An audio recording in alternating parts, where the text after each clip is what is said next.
Welcome back to my channel. இப்போ நிறைய ஸ்டூடெண்ட்ஸுக்கும் பேரண்ட்ஸ்க்கும் காலேஜை வந்து எப்படி சூஸ் பண்ணணும் சார், வந்து நான் நல்ல மார்க் எடுத்துருக்கோம், பட் வந்து நிறைய காலேஜஸ் இருக்கு தமிழ்நாட்டில், வந்து 450 காலேஜுக்கு மேலே இருக்கு. டாப் காலேஜ்னு சொல்லி எல்லா யூடியூபர்ஸ் வந்து நிறைய சொல்லிட்டு இருக்காங்க. டாப் 50 டாப் 100 சொல்லி நிறைய காலேஜஸ் இருக்கு.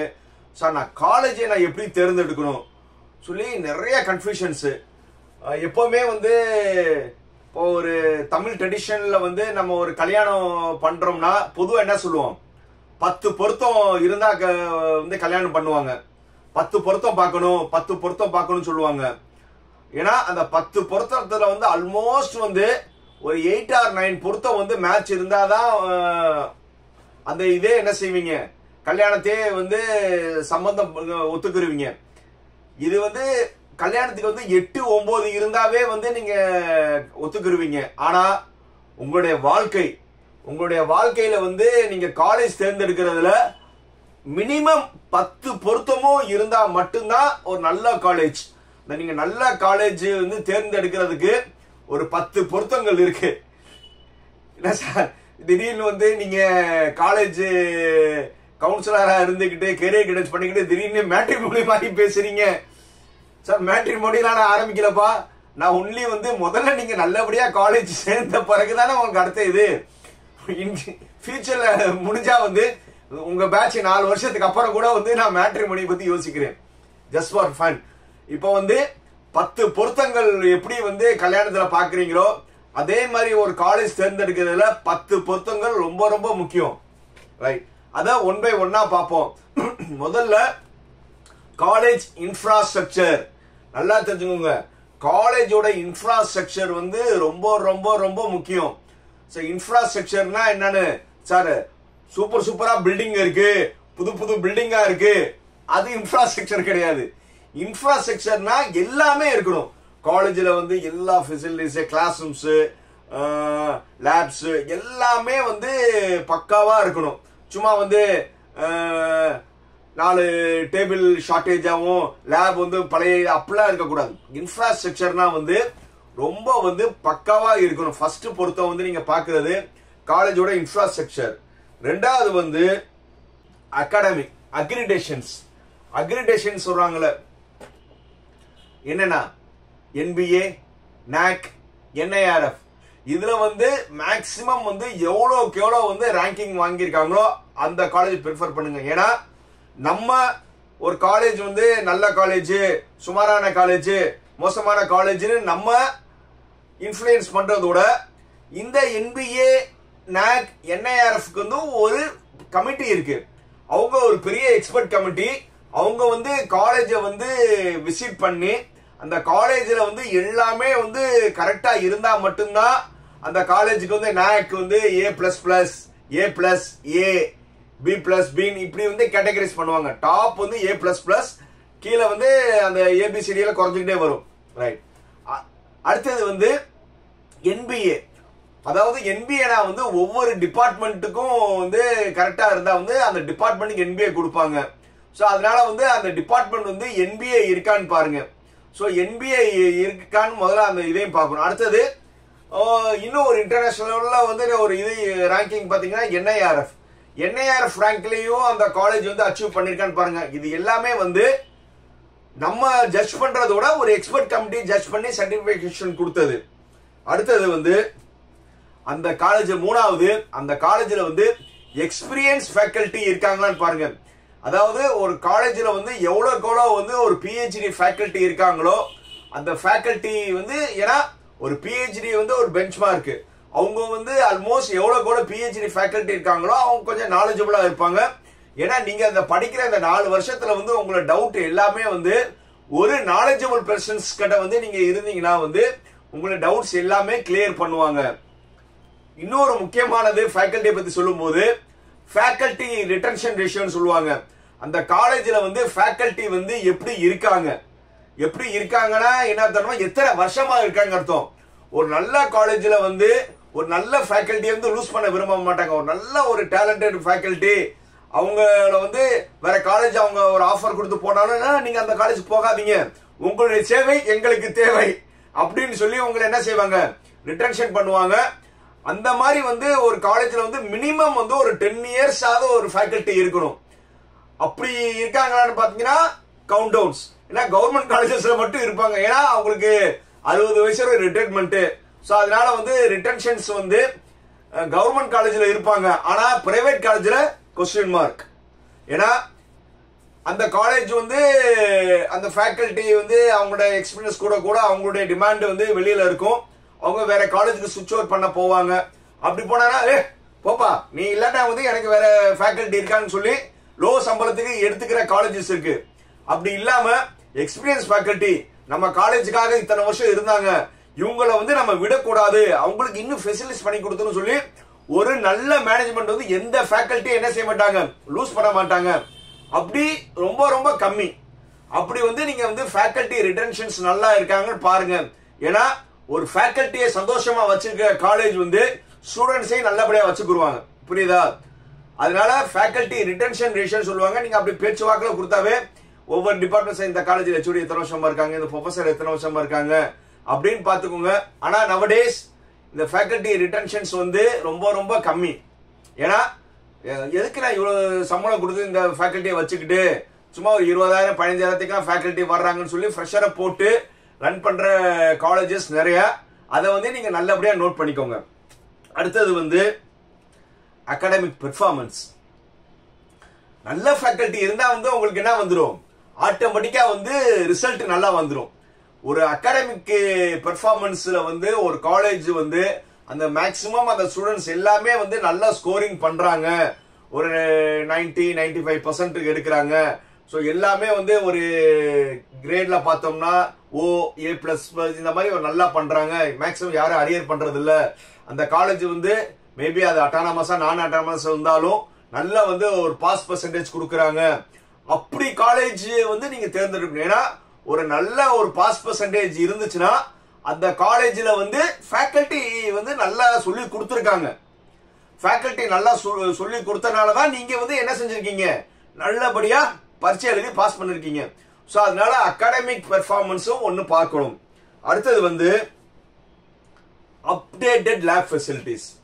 இது நல்லா நோட் பண்ணிக்கோங்க. ஒரு காலேஜ்ல வந்து அவங்களுடைய லேப் வந்து அப்டேட்டடா இருக்கணும். ஏன்னா இப்ப சின்ன எக்ஸாம்பிள் நம்ம வச்சுக்கிறோம். இப்போ கம்ப்யூட்டர் சயின்ஸ்னு ஒரு டிபார்ட்மெண்ட் வந்து இருக்கு. அது இருக்கு, ஏற்கனவே வந்து கம்ப்யூட்டர் சயின்ஸ் டிபார்ட்மெண்ட் இருக்கு. ஆனா இப்ப புதுசா வந்து நீங்க என்ன விரும்புறீங்க, ADS, AML, IoTs இந்த மாதிரி வந்து நீங்க வந்து எல்லாம் விரும்புறீங்க. அதனால தமிழ்நாட்டில் இருக்க 450 காலேஜுமே வந்து என்னது ADS, AML, IoT, computer and communication எல்லாமே கோர்சஸ் எடுக்கிறாங்க. ஆனா அந்த காலேஜ்ல வந்து நீங்க நினைக்கிற ADS, AML, computer science, VLC எல்லாமே வந்து லேப் அவ்வளவு அப்டேட்டடா இருக்கா? ஏன்னா இப்போ ரோபாட்டிக்ஸ்னு ஒரு இது இருக்கு. சும்மா வந்து பொம்மை ரோபோட் இருக்கிறதும் இருக்கு, ஒரு பக்கா ரோபோட் இருக்கு. ஒரு பக்கா ரோபோட் தான் க்ரோ கணக்கு ஆகும். இல்ல இவங்க 1000 கணக்கில் வந்து ஒரு ரோபோட் வாங்கி வைப்பாங்க. சோ அந்த மாதிரி வந்து ஒரு லேபோட இன்ஃப்ராஸ்ட்ரக்சர் வந்து ரொம்ப நல்லா இருக்கணும். புரியுதா? இப்போ நிறைய வளர்ந்துட்டு இருக்கிற டெவலப் ஆகிற காலேஜஸ் எல்லாம் வந்து இன்ஃப்ராஸ்ட்ரக்சரோட வந்து அந்த லேப் ஃபெசிலிட்டிஸ் என்ன செய்யறாங்க, அவ்வளோ அப்டேட் பண்றாங்க. எவ்வளவு குளம் வந்து நீங்க அப்டேட்டட் வந்து லேப்ஸ் இருக்கோ அப்போ என்ன ஆகும், உங்களுடைய ஸ்டூடெண்ட்ஸ் வந்து நீங்க வந்து 4 வருஷம் லேப்ல இருக்கும்போது அப்டேட் மெஷின்ஸ்னா உங்களுக்கு நிறைய வந்து ஹேண்ட்ஸ் ஆன் ட்ரைனிங், உங்களுக்கு வந்து என்னது அவ்வளோ எக்ஸ்பீரியன்ஸ் இருக்கும். அதுக்கப்புறம் வந்து அந்த காலேஜ்ல குட் பிளேஸ்மெண்ட் செல். ஏன்னா ஆப்வியஸ்லி எல்லாத்தோட கனவு என்னது, வேலைக்கு தானே. சார் இந்த காலேஜ்ல சேர்ந்தா 4 வருஷம் கழிச்சு என் பையனுக்கு வந்து 20 லட்சத்துல சம்பளம் கிடைக்கும், 30 லட்சத்துல சம்பளம் கிடைக்கணும் கனவுகளுடன் தான் வந்து நீங்க சேர்க்கிறீங்க. அப்படிதானங்க? இல்ல 4 வருஷம் டிகிரி படிச்சா போதும் சொல்லி உங்க பையனை சேர்க்கிறீங்களா?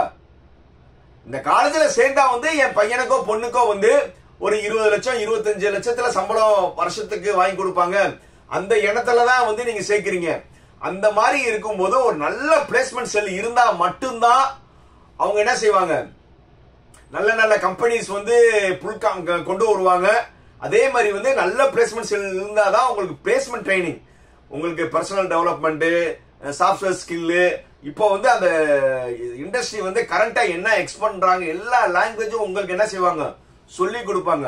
ஒரு நல்ல பிளேஸ்மெண்ட் செல் இருந்தா மட்டும்தான் வந்து உங்களால வந்து நீங்க கனவுகளுடன் போய் சேர்றதுக்கான கனவு நனவாகணும்னா இந்த பிளேஸ்மெண்ட் செல் இருக்கணும். அதுக்கப்புறம் வந்து MOU சொல்லுவாங்க, மொமெண்டம் ஆஃப் அண்டர்ஸ்டாண்டிங். அதாவது ஒரு நல்ல ஒரு காலேஜ்ல வந்து நிறைய இண்டஸ்ட்ரி பெரிய பெரிய இண்டஸ்ட்ரியோட என்ன செய்வாங்க டைப் பண்ணியிருப்பாங்க. இப்போ நீங்க திடீர்னு வந்து ஒரு ஆட்டோமொபைல் ரிலேட்டடா வந்து ஒரு இது பண்ணணும்னு நினைக்கிறீங்கன்னா அவங்க வந்து ஆட்டோமொபைல் ரிலேட்டட் கம்பெனில வந்து டைப் பண்ணியிருப்பாங்க. ஐடி ரிலேட்டடா நீங்க பண்ணணும்னா நிறைய ஐடிஸ் கம்பெனிஸோட டைப் பண்ணியிருப்பாங்க. இல்ல எலக்ட்ரிக்கல் ரிலேட்டடா நிறைய வந்து எலக்ட்ரிக்கல் ரிலேட்டட் கம்பெனியோட டைப் பண்ணியிருப்பாங்க. எவ்வளவு வந்து அங்க MOU போட்டிருக்காங்கன்னா, MOUனா என்னன்னா மொமெண்டம் ஆஃப் அண்டர்ஸ்டாண்டிங். இந்த ஸ்டூடெண்ட்டை வந்து நான் உங்க இண்டஸ்ட்ரிக்கு அனுப்புறேன், அதே மாதிரி வந்து உங்க இண்டஸ்ட்ரியில இருக்கிறவங்க எங்க காலேஜ்ல வந்து நீங்க நாலேஜ் பண்ணிக்கலாம், நம்மளுக்கு கூட ஒரு அண்டர்ஸ்டாண்டிங் பண்ணி நிறைய நீங்க MOU போட்டிருந்தா மட்டும்தான் நிறைய அந்த கம்பெனிஸ்ல வந்து நீங்க நிறைய இன்டராக்ட் பண்ண முடியும். நீங்க டைரக்டா வந்து அந்த கம்பெனில போய் டவுட்ஸ் கிளியர் பண்ண முடியும். மேபி அந்த கம்பெனிஸ்ல வந்து உங்களுக்கு பிளேஸ்மெண்ட்ஸ்க்கான வாய்ப்புகளும் இருக்கு. அதுக்கப்புறம் எக்ஸ்ட்ரா கரிக்குலர் ஆக்டிவிட்டிஸ். இப்போ எல்லாருமே வந்து வேலைக்கு சேர்ற காலேஜ்ல சேர்ந்து 4 வருஷம் டிகிரி படிக்கிறது மட்டும் படிப்பு கிடையாது, அதோட வந்து உங்களுடைய தனித்திறமையை வளர்த்துக்கிட்டே இருக்கணும். இப்போ நிறைய காலேஜஸ்ல வந்து ஸ்போர்ட்ஸ் கோட்டான்னு சொல்லி எடுக்கிறாங்க, நிறைய ஸ்போர்ட்ஸ் இருக்கு, அது என்ட்ரி லெவல் தான். அதுக்கப்புறம் வந்து அந்த பையனை வந்து எந்த ஸ்போர்ட்ஸுக்கும் எந்த ஈவெண்ட்டுக்கும் எந்த ஜோனல் டிஸ்ட்ரிக்ட் லெவலில் அனுப்புறது இல்ல படிக்கணும், செமஸ்டர் எக்ஸாம் வந்துருச்சு நீங்க படிக்கணும் சொல்லி அந்த மாதிரி தான் 95% காலேஜ் பண்ணிட்டு இருக்காங்க. ஆனா ஒரு எக்ஸ்ட்ரா கரிக்குலர் வந்து நாட் ஓன்லி ஸ்போர்ட்ஸ் இருக்கு, போக சாஃப்ட் ஸ்கில்ஸ் இருக்கு, அது போக வந்து நிறைய வேல்யூ-ஆடட் கோர்ஸ் சொல்லி கொடுக்கணும். அது போக வந்து அந்த காலேஜ்ல வந்து நிறைய கிளப்ஸ் இருக்கணும். கிளப்னா வந்து உமன்ஸ் எம்பவர்மெண்ட் செல் தனியா இருக்கும், என்டர்பிரினர்ஷிப் டெவலப்மெண்ட் செல் சொல்லி இருக்கும். இந்த மாதிரி வந்து ஒவ்வொரு ஆக்டிவிட்டிஸ்க்கும் நிறைய செல்ஸ் இருக்கணும். அந்த மாதிரி வந்து இருந்தாதான் நீங்க ஏட்டு சொரக்காய் கறிக்கு உதவாதான்னு சொல்லுவாங்க. வெறும் நீங்க படிச்சுட்டு மட்டும் போனா இருக்காது, உங்களுடைய தனித்திறமே வளர்க்கறதுக்கான எக்ஸ்ட்ரா கரிக்குலர்ஸ்க்கும் வந்து அவங்க இம்பார்ட்டன்ஸ் கொடுக்கறாங்களா அதையும் நீங்க நோட் பண்ணணும். அடுத்தது 9வது குட் அலுமினி பேக்கப். ஒரு காலேஜ்ல வந்து நல்ல அலுமினி பேக்கப், அதாவது மினிமம் வந்து 10 to 15 இயர்ஸ் காலேஜ் தாண்டி இருந்தாங்கன்னா அவங்ககிட்ட வந்து ஒரு 15 வருஷோட எல்லா டிபார்ட்மெண்ட் அலுமினிஸ் வந்து ஒரு 10 to 15 இயர்ஸ் இருந்தாங்கன்னா அவங்க வந்து நல்ல எக்ஸ்பீரியன்ஸ்ல இருப்பாங்க. அந்த மாதிரி ஸ்ட்ராங் அலுமினி பேஸ் இருக்கணும். ஸ்ட்ராங் அலுமினி பேஸ் இருந்தா மட்டும்தான் என்ன செய்ய முடியும். ஏன்னா கண்டிப்பா வந்து அந்த அலுமினி வந்து நான் படிச்ச காலேஜ்பா, நம்ம படிச்ச பையனை வந்து நான் வந்து என் கம்பெனிக்கு வந்து HR மூலியமா வந்து என் கம்பெனிக்கு எடுத்துக்கிருவேன்னு சொல்லி அவங்க இன்ஃப்ளூயன்ஸ் பண்ணுவாங்க, நிறைய டெவலப்மெண்ட் பண்ணுவாங்க. நிறைய பொசிஷன்ல ஆன அலுமினிஸ் வந்து நிறைய காலேஜ்ல வந்து ஸ்டூடெண்டோட ஃபீஸ் கட்டுறாங்க. அது நல்லா தெரிஞ்சுக்கோங்க. நிறைய பெரிய பெரிய காலேஜஸ்ல ஸ்ட்ராங் அலுமினி இருந்தா அவங்க ஃபாரின்ல பெரிய பொசிஷன்ல இருப்பாங்க. படிக்கிற ஸ்டூடெண்ட்ஸ்க்கு வந்து அவங்க ரெஸ்பான்சிபிலிட்டி எடுத்துக்கிறாங்க. சார் என் டிபார்ட்மெண்ட் பையனா ஒரு 5 பேருக்கு நான் ஃபீஸ் கட்டுறேன் சார், அப்படி நிறைய அலுமினிஸ் இருக்காங்க. அந்த மாதிரி ஸ்ட்ராங் அலுமினி இருந்தா ரொம்ப நல்லது. கடைசியா வந்து ஃபீஸ். ஏன் நான் ஃபீஸ் கடைசியா சொன்னேன்னா கண்டிப்பா வந்து அஃபோர்டபுள் ஃபீஸ் இருக்கணும். ஏன்னா பெரிய பெரிய காலேஜஸ்ல வந்து ஃபீஸ் வந்து இவ்வளவு இன்ஃப்ராஸ்ட்ரக்சர் எல்லாமே இருந்தா ஃபீஸ் வந்து ஹையா தான் இருக்கும். பட் அந்த மாதிரி காலேஜ்லயும் வந்து அஃபோர்டபுள் ஃபீஸா இருந்தா நல்லது. ஏன்னா சார் எல்லா டெவலப்மெண்ட் பண்ணிட்டு ஒரு 3 லட்ச ரூபா ஃபீஸ் கொடுங்க 4 லட்ச ரூபா ஃபீஸ் கொடுங்கன்னா நடத்துற மட்டும் லோயர் பீப்புள்னால வந்து என்னது ஒரு நல்ல காலேஜ் வந்து கனவாயிரும். கனவு நனவாகணும்னா என்ன இருக்கணும், ஃபீஸ் ஒரு இம்பார்ட்டன்ஸ்.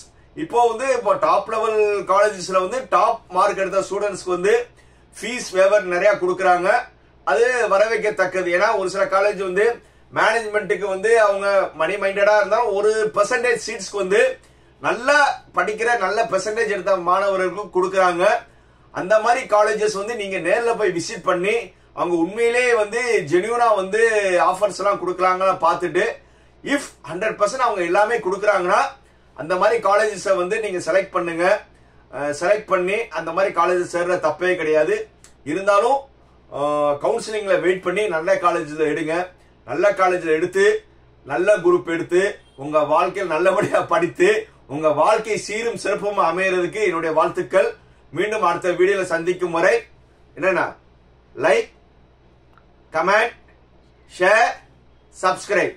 மீண்டும் அடுத்த சந்திக்கும் வரை பை பை.